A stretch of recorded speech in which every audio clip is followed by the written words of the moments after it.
Every day I want to meet with you again. I'm too busy. My favorite TV show's on. I got to watch the football game first.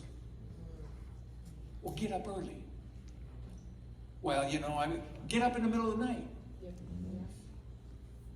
There was a man named Walter Butler that our good friend Neville Johnson knew early in the 70s. And Neville Johnson was a pastor in New Zealand, and he had the largest church in New Zealand. This was during the Jesus movement. Thousands of people got saved. Extraordinary miracles. And Walter would come in there and share with them. And he came in one time and he was sharing with Neville an experience he had.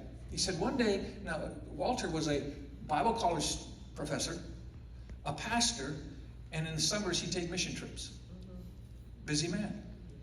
And he heard the voice of the Lord one day saying, Walter, nobody just wants to spend time with me as a friend. Everybody comes with their needs, their wants, their intercessions, but nobody seeks me for me. And that so convicted his heart, he went, oh my. He said, Lord, I'll do that. And then when he said it, he went, oh man, I don't have any time.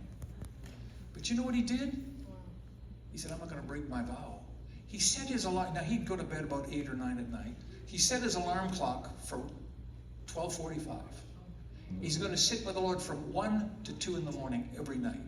So the alarm would go off, he'd get up, he'd make himself a cuppa. He'd sit down in his study, in his guest seat. He let the Lord have the nice one. And he'd just sit there and he'd picture Jesus across from him. He'd just start talking. And then he'd listen. He'd spend time listening. You don't get far in a conversation if you're the only one blabbing. You don't know anybody that way. They're so nice. They listen to everything I have to say. It got so this was his favorite time of the day, the 24-hour. He looked forward every night to just spending that time with the Lord, and it just became more and more real to him. Till one night, 1 year later, he sits down. Now, this is in the early 60s where you could leave houses open and, you know, all this stuff, and cars unlocked. And he heard his back gate open and close, and he thought, well, that's kind of strange. The back door opened and closed. He heard somebody walking down his hallway, and in walked Jesus and sat down directly across from him. Said, Walter, you have so blessed my heart to spend this time with me. And because you put this principle into practice, from this day forward, you're going to see me everywhere with your eyes wide open. Wow. What was the principle? Wow. What you focus on with intent and expectation, you will connect with. And when connection comes, activation. He would frame a picture of Jesus and begin to talk. Wow. And just pour out his heart and listen. Till eventually, through that practice, his eyes were open and he saw him with clarity as you're seeing the person sitting next to you. That's a biblical principle.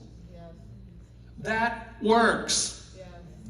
Neville took that and he instituted in his church to all of the leaders in the church, you will take 1 hour a day to practice this in your office. You'll take another hour today to go to per day to go to the gym and work out, because a healthy mind and a healthy body and a healthy focus equals lifelong ministry. Wow.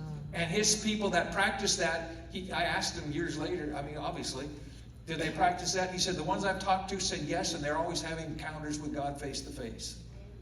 Amen.